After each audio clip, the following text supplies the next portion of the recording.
News state देख रहे हैं आप। पहाड़ समाचार में मैं हूं आपके साथ पूजा खंडूरी। खबरों की शुरुआत करेंगे बड़ी खबर के साथ। पाखरो टाइगर सफारी प्रकरण मामले से जुड़ी बड़ी खबर है। अवैध कटान और निर्माण का मामला सामने आया। सीईसी ने सुप्रीम कोर्ट में रिपोर्ट दाखिल की है। सुप्रीम कोर्ट को सिफारिशों के साथ रिपोर्ट सौंपी गई है। हरक सिंह रावत सहित अधिकारियों पर कार्रवाई की सिफारिश इसमें है। पाखरो रेंज में अवैध पेड़ों के कटान की बात कही गई है। 6000 पेड़ अवैध रूप से काटने की बात कही गई है। बड़ी खबर, इस वक्त की बड़ी जानकारी बता दें। अवैध कटान और निर्माण से जुड़ा ये पूरा मामला है। सुप्रीम कोर्ट को सिफारिशों के साथ अब रिपोर्ट सौंप दी गई है। सीईसी ने सुप्रीम कोर्ट में अपनी रिपोर्ट को अब दाखिल कर दिया है। इस वक्त की बड़ी खबर आपको बता रहे हैं। सुप्रीम कोर्ट को सिफारिशों के साथ ये रिपोर्ट सौंपी गई है।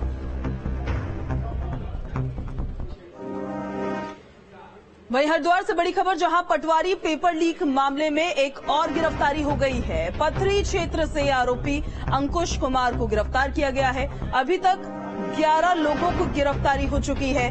प्रिंटर, दस्तावेज और 1 लाख रुपए बरामद किए जा चुके हैं। अभ्यर्थियों को प्रश्न पत्र बांटता था आरोपी। बड़ी खबर आपको बता रहे हैं। पथरी क्षेत्र से आरोपी अंकुश कुमार को पुलिस ने गिरफ्तार कर लिया है। अभ्यर्थियों को प्रश्न पत्र बांटता था यह आरोपी। अभी तक 11 लोगों की गिरफ्तारी हो चुकी है। पटवारी पेपर लीक मामले से जुड़ी एक बड़ी खबर आपको बता दें। आरोपी अंकुश कुमार, जो तस्वीरों में आपको नजर आ रहा है, इसको पुलिस ने गिरफ्तार कर लिया है। जो अभ्यर्थियों को प्रश्न पत्र बांटा करता था, ये आरोप इस पर लगा है। पटवारी पेपर लीक मामले से जुड़ी बड़ी खबर आपको बता रहे हैं। एक और गिरफ्तारी, प्रिंटर के साथ साथ दस्तावेज भी बरामद किए गए।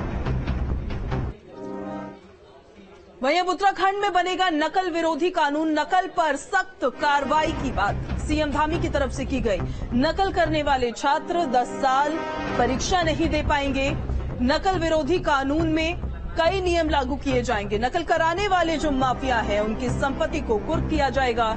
छात्रों की भविष्य के साथ अब और कोई खिलवाड़ नहीं होगा, सीएम धामी ने बयान दिया है। बड़ी खबर आपको बता रहे हैं। नकल करने वाले छात्र 10 साल तक अगर पकड़े जाते हैं तो वो फिर से एग्जाम में नहीं बैठ पाएंगे।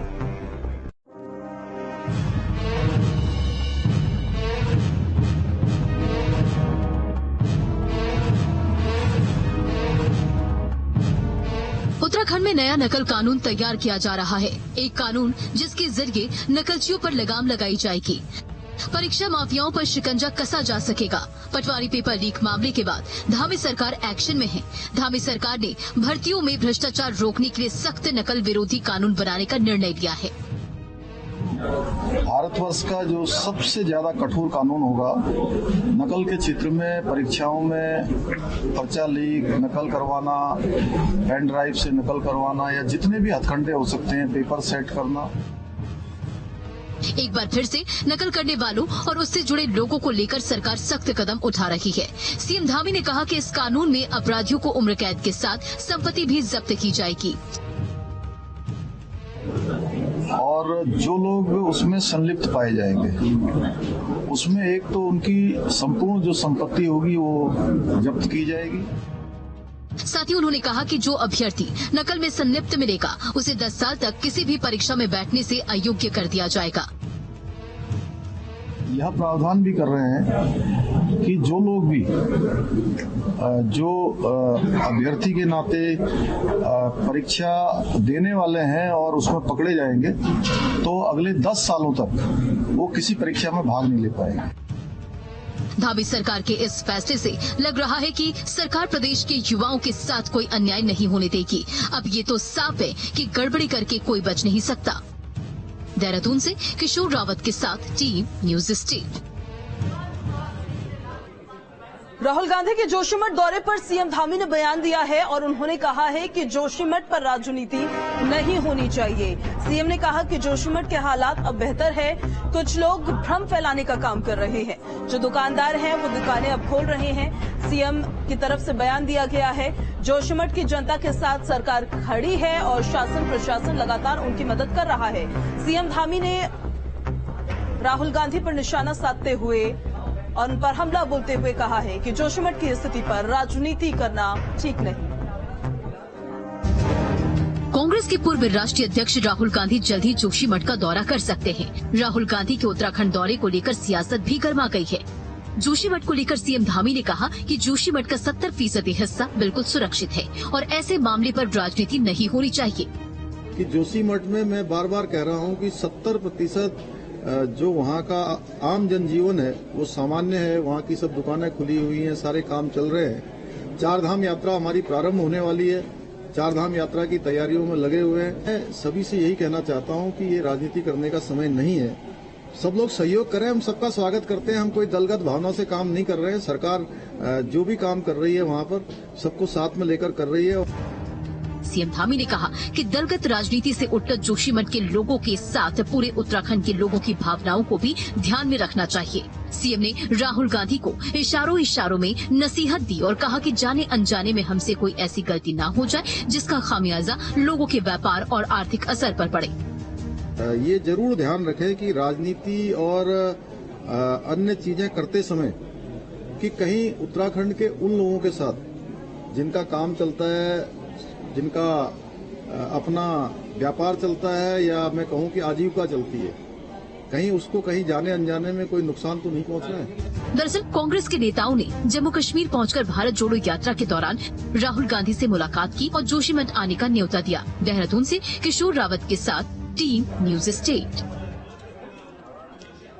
कांग्रेस के हाथ से हाथ जोड़ो यात्रा 26 जनवरी यानी कल से शुरू होने जा रही है। ब्लॉक से प्रदेश स्तर के कार्यकर्ता इस यात्रा में शामिल होंगे, डोर टू डोर जनता से संपर्क करेंगे। 26 जनवरी से कांग्रेस की हाथ से हाथ जोड़ो यात्रा शुरू होने जा रही है, जिसे लेकर कांग्रेस कार्यकर्ताओं में काफी उत्साह है। कांग्रेस प्रदेश अध्यक्ष करण माहरा ने कहा है कि हाथ से हाथ जोड़ो यात्रा में वो खुद देहरादून में मौजूद होंगे, उसके बाद वो शामली में मौजूद होंगे, हरिद्वार जाएंगे। करण माहरा ने कहा है कि कोऑर्डिनेशन कमेटी के तहत 6 सदस्यों को नियुक्त किया गया है। 5 लोकसभा सीटों के लिए प्रभारियों और पर्यवेक्षकों की नियुक्ति की गई है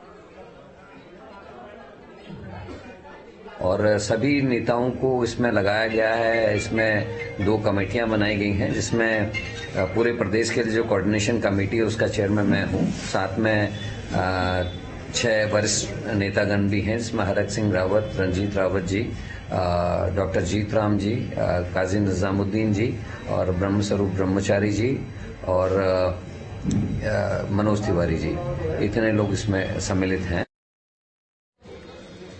और इस खबर पर ज्यादा जानकारी के साथ संवाददाता किशोर रावत हमारे साथ सीधे लाइव कनेक्ट हो गए हैं। ज्यादा जानकारी आप तक पहुंचाएंगे। किशोर, कल से ये यात्रा शुरू होने जा रही है। भारत जोड़ो यात्रा से किस तरीके से ये यात्रा अलग होगी, कौन कौन लोग इसमें शामिल होंगे, कहां से यात्रा की शुरुआत होगी, क्या है जानकारी, कैसी है तैयारियां?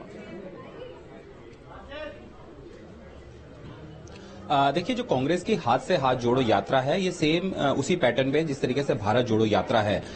इस यात्रा को निकालने की वजह यही है कि जिन राज्यों में राहुल गांधी की भारत जोड़ो यात्रा नहीं गई है, उस राज्य में जो संगठन है कांग्रेस का, उनको कहा गया है कि हाथ से हाथ जोड़ो यात्रा शुरू की जाए ताकि वो लोगों से कनेक्टिंग हो सके। और कांग्रेस चूंकि ये यात्रा इसलिए निकाल रही है क्योंकि उत्तराखंड में अगर बात करें तो कांग्रेस अभी सत्ता से दूर है और उनके 19 विधायक है और जाहिर सी बात है कि अब 2024 में जो चुनाव होने लोकसभा के, उसमें 5 सीटें लोकसभा की उत्तराखंड में, कैसे उसको जीता जाए, कैसे दोबारा से कांग्रेस अपनी खोई हुई जमीन वापस पा सके, कैसे लोगों के बीच जा सके, तो उस यात्रा का यही मकसद है। इसके साथ ही कांग्रेस को दोबारा से अपना कैडर, जो उसका कैडर अब शिफ्ट हो चुका है, उसके साथ ही जो कार्यकर्ता है उसको कैसे मोटिवेट किया जाए, उसको लेकर ये यात्रा शुरू की जा रही है। तो इस यात्रा की कल से शुरुआत की जा रही है।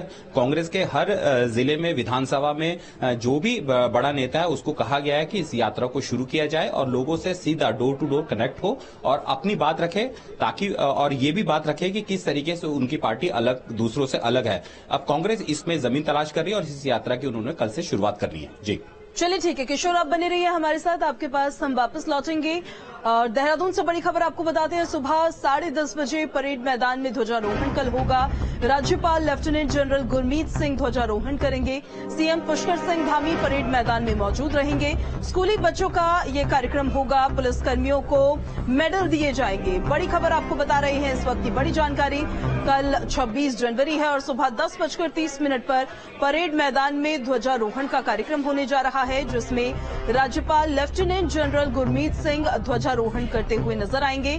प्रदेश के मुख्यमंत्री पुष्कर सिंह धामी भी इस दौरान परेड मैदान में मौजूद रहेंगे। स्कूली बच्चों का यहां पर कार्यक्रम होगा और जो पुलिसकर्मी हैं उनको मेडल भी दिए जाएंगे।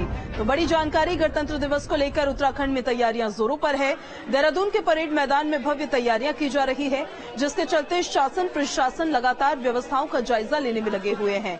तो वहीं हरिद्वार पुलिस अलर्ट मोड पर है। सुरक्षा के मद्देनजर लगातार bomb squad, dog squad, ATS और कई पुलिस टीमों द्वारा हर की पौड़ी, बस स्टैंड और रेलवे स्टेशन समेत तमाम भीड़भाड़ वाली जगहों पर चेकिंग अभियान चलाया जा रहा है।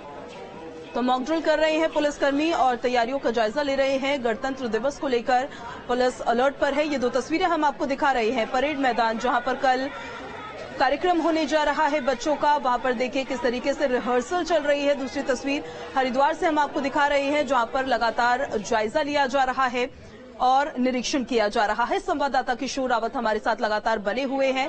किशोर, कल जो कार्यक्रम होगा गणतंत्र दिवस पर, उसको लेकर किस तरीके की तैयारियां हैं, क्या जानकारी है? देखिए, कल जो 26 जनवरी को गणतंत्र दिवस का जो कार्यक्रम है उसको लेकर पूरी तैयारियां की जा चुकी है। 10:30 बजे राज्यपाल परेड मैदान में पहुंचेंगे, ध्वजारोहण करेंगे और वहां पर अलग अलग झांकियां निकाली गई है। अलग अलग जो उत्तराखंड के सांस्कृतिक झांकियां हैं, उसके साथ अलग अलग जो डिपार्टमेंट्स है उनकी झांकियां निकाली गई है। इसके साथ ही स्कूली बच्चों का रंगारंग कार्यक्रम होगा और जो उत्तराखंड में लोक संस्कृतियां हैं अलग अलग, क्योंकि उत्तराखंड की अगर बात करें तो हर जगह पे अलग उनका लोक नृत्य है, लोक गायन है, तो उन सब का जो प्रदर्शन है वो परेड मैदान में किया जाएगा। इस दौरान सभी अधिकारी वहां पर मौजूद रहेंगे, मुख्यमंत्री खुद वहां पर मौजूद रहेंगे। और सबसे बड़ी बात यह है कि जो पुलिसकर्मी है जिन्होंने उत्कृष्ट काम किया है अपने क्षेत्र में, चाहे वो फायर में काम किया हो या फिर एसडीआरएफ में काम किया या फिर सिविल पुलिस में काम किया, उन सबको, उनमें जो नाम चयनित है उनको मेडल दिया जाएगा। तो कल 10:30 बजे का कार्यक्रम और लगभग 1 घंटे का ये कार्यक्रम रहने वाला है। जी, जानकारी के लिए तो भीड़भाड़ वाली जगहों पर लगातार चेकिंग की जा रही है। लगातार वहां पहुंचकर प्रशासन शासन की तरफ से तैयारियों का जायजा लिया जा रहा है। फिलहाल तैयारियां पूरी हो चुकी है। कल वहां कार्यक्रम होगा। गणतंत्र दिवस को लेकर कुमाऊं मंडल में पुलिस पूरी तरह से अलर्ट मोड पर है। धारचूला और चंपावत दोनों जगह अंतर्राष्ट्रीय बॉर्डर पर सघन चेक इन अभियान चलाया जा रहा है। इसके साथ ही राज्य के बॉर्डर और दूसरे संवेदनशील जगहों पर भी चेकिंग के निर्देश दिए गए हैं। जगह जगह सादी वर्दी में भी पुलिसकर्मियों को तैनात किया गया है। बाहर से आने वाले लोगों के साथ ही होटलों में भी जांच की जा रही है। 26 जनवरी को जो है ये हमारे यहाँ कुमाऊं रेंज में उधम सिंह नगर जिला एक काफी सेंसिटिव है, जिसमें बॉर्डर की जो है वो चेकिंग कल से इसको शुरू करा दी गई है। जितने भी संदिग्ध वाहन का जो है वो हर आने जाने वालों वाहन को जो है वो चेकिंग की जा रही है। बॉर्डर चेक पोस्ट पे जो है वो नाकाबंदी कर दी गई है और होटल ढाबों की भी चेकिंग के निर्देश जो है मेरे द्वारा दिए गए हैं, पर्यटक स्थलों पर भी और बॉर्डर पर भी। खासकर जो नेपाल बॉर्डर की सीमाएं हमारी, वहां चौकसी हमने बढ़ा दी गई है। और पौड़ी में पुलिस प्रशासन ने गणतंत्र दिवस की तैयारियां पूरी कर ली है और इस बार पुलिस की 8 टीमें कंडोलिया मैदान में परेड करती हुई और सलामी देती हुई नजर आएंगी। इसको लेकर रोज कंडोलिया मैदान में प्रैक्टिस भी की जा रही है। गणतंत्र दिवस के मौके पर कई रंगारंग कार्यक्रम होने जा रहे हैं। देशभक्ति के कार्यक्रम वहां पर आयोजित होंगे। पुलिस टीम इस मौके पर हवाई फायरिंग समेत महिला सुरक्षा के तौर पर तरीकों को भी प्रशिक्षित करती हुई नजर आएगी। गणतंत्र दिवस शांति से संपन्न कराने को लेकर सुरक्षा के लिहाज से भी पूरी तैयारियां हैं।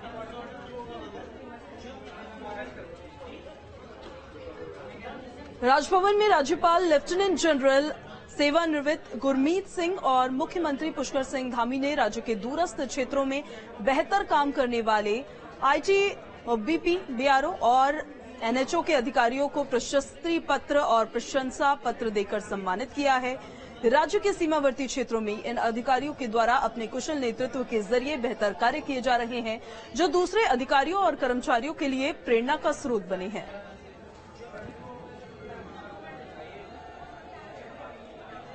G20 की अध्यक्षता मिलने के बाद देश भर में G20 की कई बैठकें होनी है और इन्हीं में से 2 उत्तराखंड में भी होने जा रही है। इन्हीं बैठकों की तैयारी को लेकर सीएम धामी ने अधिकारियों की एक बैठक की। बैठक के बाद सीएम धामी ने बताया कि इस बार देश को G20 की अध्यक्षता मिलना एक गर्व की बात है। उन्होंने कहा कि आज हमने बैठक की है और बिंदुवार तरीके से चर्चा की है कि किस तरह से हम उत्तराखंड के परंपरागत उत्पादों और यहाँ की संस्कृति को विश्व तक पहुंचाएं।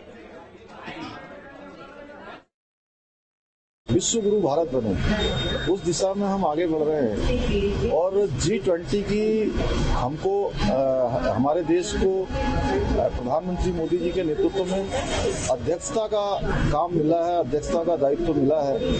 ये हम सब देशवासियों के लिए बहुत ही गौरव की बात है, बहुत ही गर्व की बात है। और हमारे राज्य को भी, उत्तराखंड राज्य को देवभूमि में G20 के 2 महत्वपूर्ण बैठकें यहाँ मिली हैं। उन्हीं दोनों बैठकों के लिए हमारे आज बैठक यहाँ पर हुई है, उसमें हमने सभी बातों पर बिंदुवार चर्चा की है। कैसे हम उत्तराखंड राज्य के जो हमारे परंपरागत रूप से होने वाले उत्पाद हैं, हमारे यहाँ की संस्कृति है, उन सबको कैसे विश्व के अंदर ले जाए। पौड़ी में अंकिता भंडारी हत्याकांड की गुत्थी को सुलझाने के लिए अगले महीने आरोपी पुलकित आर्या का पॉलीग्राफी और नार्को टेस्ट होने जा रहा है। अंकिता भंडारी की मां की मांग ये है कि ये पॉलीग्राफी और नार्को टेस्ट उनके भरोसेमंद प्रतिनिधि की देखरेख में हो, जिससे उनके मन में कोई संदेह न रहे। वहीं अंकिता भंडारी की मां ने सरकार द्वारा डीजीसी जितेंद्र सिंह रावत विशेष लोक अभियोजक नियुक्त किए जाने से पहले उनकी और अंकिता के पिता की राय न लेने पर भी कड़ी नाराजगी जताई है।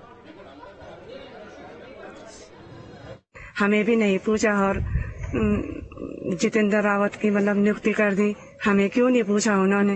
पूछना तो चाहिए था एक बार। और जो ये कह रहे हैं कि नार्को टेस्ट होगा, नार्को टेस्ट में भी मैं चाहती हूँ कि मतलब वहाँ पे हमारा कोई आदमी रहे, जैसे कि कोई हमारा अपना वकील या हमारा अपना मतलब आदमी, जैसे कि मतलब जिसपे मतलब हमें भरोसा हो। और हरिद्वार से अगली खबर, जहां पठान फिल्म को लेकर विरोध प्रदर्शन हो रहा है। कार्यकर्ताओं ने मॉल के बाहर नाराजगी व्यक्त की है, नारेबाजी की है। पेंटागन मॉल के बाहर विरोध प्रदर्शन किया है। धर्मनगरी में फिल्म को बैन करने की मांग की जा रही है। पठान मूवी को लेकर देश भर में हिंदू संगठन का विरोध नजर आ रहा है। बजरंग दल के कार्यकर्ताओं ने हरिद्वार के पेंटागन मॉल के बाहर धरना प्रदर्शन किया। कार्यकर्ताओं की मांग ये है कि हिंदू विरोधी मूवी को धर्मनगरी से पूर्ण रूप से प्रतिबंधित किया जाना चाहिए। हिंदू संगठन ने आरोप लगाया है कि पठान मूवी में हिंदुओं का पवित्र रंग भगवे का अपमान किया गया है। इस वजह से वो नारेबाजी करते हुए, प्रदर्शन करते हुए नजर आए। धर्मनगरी में फिल्म को बैन करने की वो मांग कर रहे हैं। हरिद्वार से हम ये तस्वीरें आपको दिखा रहे हैं, जहां पठान फिल्म को लेकर देखिए किस तरीके से विरोध प्रदर्शन किया गया। वहां पर नारेबाजी की गई। बजरंग दल के कार्यकर्ताओं ने मॉल के बाहर नारेबाजी की।